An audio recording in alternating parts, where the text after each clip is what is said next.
ایک اور اہم بات ناظرین کرام اس مقام پر وہ ہے سورۃ الفاتحہ کے تعلق سے دعا مانگنے کا سلیقہ.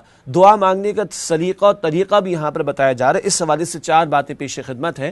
پہلی بات، اللہ کی حمد و ثنا کا بیان. کس سے مانگ رہے؟ اس کی عظمت کا اعتراف تو کرو، اس کی تعریف بیان کرو، اس کی ثنا بیان کرو.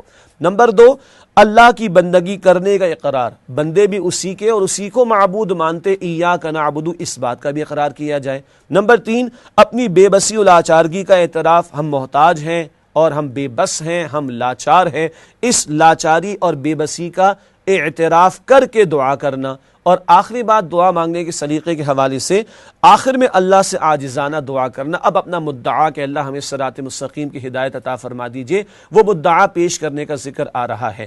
تو گویا اسی کو سورۃ الفاتحہ کو علماء نے ایک نام دیا تعلیم المسئلہ، یعنی اس میں یہ مسئلہ بھی بیان ہوا، تعلیم کیا گیا کہ دعا کیسے مانگنی چاہیے. یہ ہے ادب دعا مانگنے کا جو اس مقام پر سکھایا جا رہا ہے.